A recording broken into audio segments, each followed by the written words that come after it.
देखिए, sensor board को इतना हल्के में मत लीजिए। सेंसर बोर्ड कोई एक व्यक्ति नहीं है बैठा हुआ है और उसने कह दिया कि ये फिल्म चला दो और इसको बैन कर दो। बजाते एक संस्था है, उसमें बहुत सारे मेंबर हैं, बैठे हुए हैं, फिल्मों को देखते हैं, कंटेंट को देखते हैं, उसके बाद में उसको रिलीज करने की बात होती है। इतनी आसान बात तो है नहीं। अब मैं सिर्फ ये मैं इसी पे OTT वाली फिल्में, और सेंसर बोर्ड है नहीं, सर्टिफिकेशन बोर्ड है। तो OTT का कोई भी कंटेंट सर्टिफिकेशन बोर्ड पे जाता नहीं है और जा भी नहीं सकता, क्योंकि इतना आप YouTube पे देख रहे हैं कंटेंट, वो देख रहे हैं, इतना हमारे लॉजिस्टिक्स ही नहीं है कि सर्टिफिकेशन बोर्ड सबको सर्टिफिकेट दे सके। तो ये जो है, ये इसमें सिर्फ कंटेंट रिव्यू कर सकते हैं जो लोग हैं, और उन्हें बाकायदा बाइबल मिलता है, तो ये उनकी जिम्मेदारी थी कि वो देखें।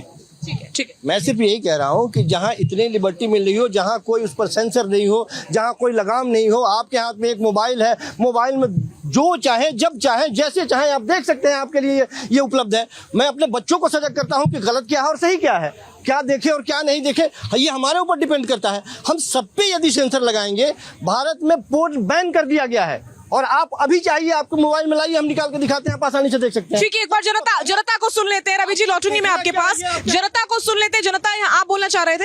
हाँ मैडम, मैं कह रहा हूँ, ये तो हमें खैर पता नहीं क्या पिक्चर बनी है, क्या है, लेकिन हिंदुओं के खिलाफ बनाए तो जाते हैं। जो भाई साहब बोल रहे हैं अभी, ये क्या विशेष समुदाय के खिलाफ कोई भी वेब सीरीज बनाई आपने, उसके खिलाफ बना के देखो ना आप। क्या साहब हिंदुओं से बर्दाश्त करेगा? आप बनाओ ना, आप बना के देखो ना, पता लग जाएगा आपको। बाकी कितनी सहनशील है हिंदू, फिर भी हिंदुओं के खिलाफ साजिश रची जा रही नहीं। कितना सहनशील है हिंदू? सेंसर सब मिला हुआ है, सब ये सारा सेंसर भी, सब सेंसर बोर्ड, सब ये आप लोगों का ये विशेष समुदाय से मिला हुआ है, और ये सभी मिल के पास कराते हैं। ठीक है, आप कौन बोलना चाहते हैं? नमस्कार मैम, मैं कहता हूँ मैम, पहले पुरानी फिल्में आती थी तब भी सेंसर बोर्ड था, और आज भी सेंसर बोर्ड है, कहीं लुप्त तो हुआ नहीं सेंसर बोर्ड। मैं ये कहना चाहता हूँ, जैसे जैसे मांग बढ़ती चली गई आजकल की पिक्चरों की, वैसे वैसे लोग उसकी तरफ आकर्षण होते चले गए। पर सबसे पहले तो उसको देखा जाएगा ना, हमारे जो आज जो फिल्म बनाते हैं, लाखों करोड़ रुपए खर्च करते हैं, वो क्या सिनेमा हॉल आने से पहले रिलीज कैसे हो जाती है, उनकी पायलेटेड सीडियाँ क्यों उनका यूट्यूब में क्यों आ जाती हैं। तो पहली बात तो सब घाटे में चल रहा है, उसके बाद इतना रुपया और पैसा लगाने के बाद भी अगर सेंसर बोर्ड सही तरह से अगर इससे इनके साथ वफा नहीं करता है प्रोड्यूसर डायरेक्टर के साथ, तो मैं कहता हूँ तो इससे तो भारत की जनता है वो तो विचलित होती है, वो परेशान भी होती है, युवा हैं जो वो भ्रमित होते हैं। तो मैं कहना इसमें बहुत सख्ती से काम लेना चाहिए। जो सेंसर बोर्ड ने अगर पिक्चर पास करी है तो उसमें भी संज्ञान लेना चाहिए। बड़ी बात, आप क्या कहना चाहते हैं? मैम, वेब सीरीज़ को भी अपने मर्यादा में रह के चीज़ों को बनाना चाहिए। वेब सीरीज़ आज के समय में जितनी भी ये सीरीज़ आ रही हैं, वो हिंदू धर्म को लेके गलत टिप्पणी करती है। अब जैसे भाई ने बोला था कांधार के ऊपर, जो नाम है एक्चुअल वो मुस्लिम नाम है, लेकिन जब फिल्म बनेगी कांधार के ऊपर तो वहाँ पे नाम हिंदू कर दिए जाएंगे। तो अगर टीका टिप्पणी पर किसी सत्य घटना पे कोई फिल्म बन रही है, कि सीरीज बन रही है, तो जो नाम एक्चुअल हैं, जिस रिलीजन से हैं, उस रिलीजन के नाम रखने चाहिए। उनको गलत तथ्यों के साथ कोई भी सीरीज नहीं बनानी चाहिए, कोई भी तथ्य के तोड़ मोड़ नहीं करना चाहिए। रवि जी, मुझे यही समझना है कि आप एक फिल्म को लेकर के, अभी संजीव जी तर्क दे रहे थे कि मनोरंजन के लिए होती है, कोई हमें इतिहास थोड़ी समझना है, ये नहीं है वो नहीं है, तो फिर कंगना रनौत की इमरजेंसी को लेकर के इतना हो हल्ला क्यों हो रहा है, उनकी रिलीज डेट को टाला क्यों जा रहा है? देखिए, सबसे पहले तो मैं बता दूं आपको कि सूचना और प्रसारण मंत्रालय को यह संज्ञान लेना चाहिए, जो भी फिल्में इस प्रकार की आती हैं जिसमें लगता है कि देशद्रोह हो रहा है या जनता की भावनाओं के साथ आहत हो रहा है, मतलब आप नेटफ्लिक्स पर रोक नहीं लगा सकते। क्यों नहीं लगा सकते? सारी सूचना और प्रसारण मंत्रालय चाहे सब कुछ कर सकता है, लेकिन कहीं ना कहीं खामियां हैं, उन खामियों को दूर करना चाहिए। नंबर 2, आप कहते हैं जी जो है, आप एक बात बताइए, अंडरवर्ल्ड पे बहुत सारी फिल्में आई, कितनी फिल्मों में बताया गया कि मैं दाऊद बोल रहा हूँ, मैं छोटा शकील बोल रहा हूँ। आप बता दीजिए, बनाइए ना फिल्में, अगर बना सकते हैं तो। पूरा देश आज डिमांड करे कि कार्रवाई होनी चाहिए, और भविष्य में कोई ऐसी फिल्म बनने से रोकनी चाहिए। और इस बीच शबनम खान, राहुल तालान हमारे साथ जुड़ चुके हैं। दो और खास मेहमान शबनम जी के पास में जाना चाहूंगी। शबनम जी, क्या वाकई, मैं फिर पूछूंगी, आज का समय साल 2024 तक जो जो घटनाएं हुई हैं उन सब पर पूछूंगी, जो जो मूवीज आई हैं, जो जो वेब सीरीज रिलीज हुई हैं, हिंदू धर्म का मजाक उड़ाना बहुत कॉमन बात हो चुकी है। देखिए, इस देश में, हमारे भारत देश में जो बहुसंख्यक है हमारा हिंदू भाई, उनके लिए कोई भी ना कानून है, ना उनकी रेस्पेक्ट है, ना कुछ है। सारी भावनाएं आहत होती हैं तो सिर्फ मुसलमानों के नाम पर आहत हो जाती हैं। हिंदुओं का आप गाली बक लीजिए, लक्ष्मी के साथ बॉम्ब लिख लीजिए फिल्म के पीछे, कुछ और लिख लीजिए, भगवान राम की शॉल ओढ़ के शराब पीते हुए दिखा दीजिए, डकैती डालते हुए। आपको पता है एक बार कमल हसन की कोई फिल्म थी, उसमें वो नमाज पढ़ने के बाद कुछ टेररिज्म करने जाते हैं, पूरे मुसलमानों ने देश में हल्ला मचा दिया। नमाज पढ़ने के बाद कैसे करने जा सकता है आतंक? और पूरे दुनिया में अगर कोई आतंकवाद का प्राय बना हुआ है तो वो मुस्लिम कम्युनिटी बनी हुई है, इसमें कोई झूठ थोड़ी है। हर एक आतंकवादी तो मुस्लिम नाम का ही है ना, हिंदू नाम का कोई आतंकवादी पकड़ा थोड़ी जाता है, ना कोई है भविष्य में, ना हम कभी सुन पाएंगे। और हिंदू भाइयों के साथ एक प्रॉब्लम और है ना, कोई कुछ भी फिल्म ले आए, आपका गला काट दे, आपको भाई और चारा बनने का बड़ा ही शौक है, आप हर जगह भाई ही बन के खड़े रहेंगे। आज पहली बार क्योंकि सरकार भी थोड़ा हिंदू भाइयों को पूछ लेती है, इसलिए हिंदू भाई इस फिल्म पे विरोध भी जता पाएंगे या कुछ कह भी पाएंगे कि भाई उसका नाम भोला क्यों रखा, उसका नाम शंकर क्यों रखा, या फिर आपने किसी का नाम कन्हैया रख के उससे डकैती क्यों डलवाई। आज तक मुसलमान सारे क्लीन चिट रहे हैं फिल्मों में। तो आप देखिए ये जो भूमाफिया आपने सुने होंगे, ये जो फिल्मों के वाले माफिया हैं, इन्होंने शुरू से चला ही रखा है हिंदुओं की भावनाओं से खेलो। हिंदू तो बुद्धू बेचारे 2 मिनट देखेंगे कि अच्छा भोला ने चोरी की थी, ओहो भोला ने राम की चादर ओढ़ के चोरी कर ली, कोई बात नहीं।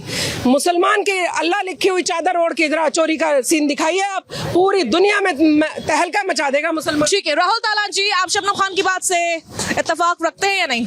देखिए, हाँ, मैं बिल्कुल इस बात से इत्तेफाक रखता हूँ। मुसलमानों को कोई टारगेट नहीं कर सकता है पूरे वर्ल्ड में, क्योंकि उन्होंने एक ऐसी इमेज बना ली कि विरोध करेंगे और विरोध में फिर वो किसी भी स्तर का विरोध हो सकता है। हिंदुओं को टारगेट करना बहुत आसान है, उसके रीजन है बहुत सारे। देखिए, हिंदुओं को सॉफ्ट टारगेट दिया जाता है, धीरे धीरे सॉफ्ट टारगेट किया जा रहा है। और सबसे बड़ी बात यह है कि जो भी वेब सीरीज हैं, मूवीज हैं, या जो भी आज तक नोवेल या और कुछ भी साहित्य लिखा गया है, उनमें हिंदुओं को धीरे धीरे उनके जो भी पूजा पाठ है उस पर लगातार क्रिटिसाइज किया गया है, फिल्मों में क्रिटिसाइज किया जा रहा है और बहुत लंबे समय से किया जा रहा है। ऐसा नहीं है कि अभी इसी वेब सीरीज में हुआ है, लगातार बहुत सारी वेब सीरीज आई हैं, साउथ से लेके जो बॉलीवुड है, हर एक में हिंदुओं को टारगेट किया जा रहा है। उसका देखिए, मास मीडिया है, मास मीडिया ने पहले धीरे धीरे ऐसी छवि बनाई हिंदुओं को तो ऐसे चोर दिखाना और ऐसे दिखाना कि वो मूर्ति पूजक हैं और मूर्ति पूजा गलत चीज है, या फिर उनके जो भी रिचुअल्स हैं उनकी मजाक उड़ाना, ये धीरे धीरे किया गया। पहले हमें इनके धीरे धीरे हमें इसका आदी बनाया गया, अब ये नेक्स्ट लेवल पे पहुंच गया है। देखिए,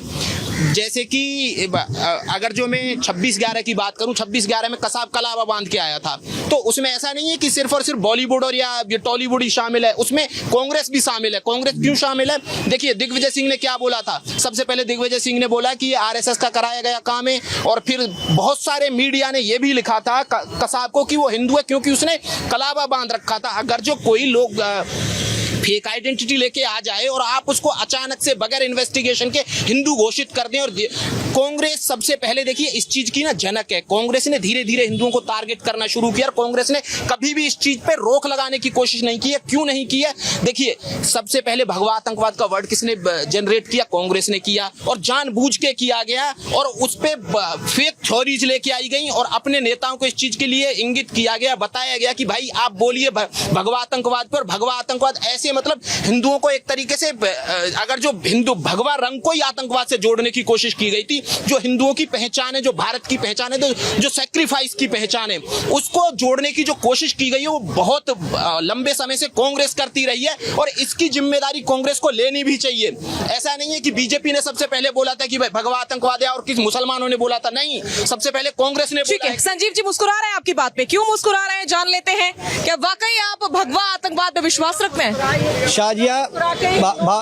शाजिया भाई साहब ने कहा भगवा आतंकवाद, आपको शायद जानकारी नहीं है, मैं दुरुस्त करता हूँ। दिग्विजय सिंह का नाम नहीं लेंगे।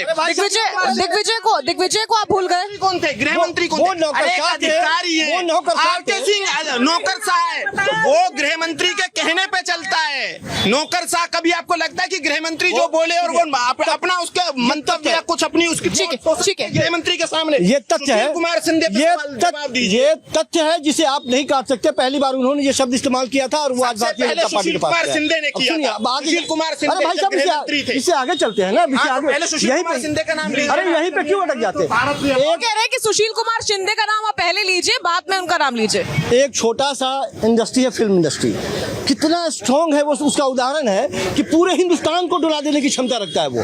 कहाँ एक छोटा सा मूवी बनाया उसने, लगे हम सारे लोग 80 दार्शनिक बातें आप कर रहे हैं, आप दार्शनिक बातें कर रहे हैं संजीव जी। सीधी बात कीजिए ना, सीधी बात कीजिए ना कि बार बार हिंदुओं की भावनाओं को आहत करने की कोशिश क्यों की जाती है? हिंदू है, 80% से ज्यादा हिंदू है। हिंदुओं को इग्नोर कर दिया जाएगा तो कल यही कहेंगे हम इग्नोर कर रहे हैं वो। वैसे आप भी इग्नोर कर रहे हैं। जब सुशील कुमार शिंदे या पी चिदम्बरम या फिर दिग्विजय सिंह का नाम ना लेके आप इग्नोर ही तो करने की अरे कोशिश भाई कर रहे हैं वो। हम तो आप उसका- बोलिए ना हम कि तो भाई उसका उन्होंने नाम भी ले रहे गलत हैं जो किया आपके था। पाले में बैठा नहीं हुआ आप है। बोलिए सुशील कुमार शिंदे ने गलत किया एक था। बार माफी मांगी उन्होंने, सुशील कुमार शिंदे ने जिन्होंने गलत सबसे किया था या पहले नहीं किया था? जिन्होंने सबसे पहले नौकरशाह, अच्छा आप बताइए ना, नौकरशाही को मूल आप मुद्दे समझते पे- हैं ना? मूल मुद्दे पे सरकार इस देश की प्रधानमंत्री अगर जो मोदी आज चाहे तो वो कुछ भी कहलवा सकते हैं ना एक नौकरशाह से। बस यही बात- अमित शाह कुछ भी कहलवा सकते हैं ना एक नौकरशाह से।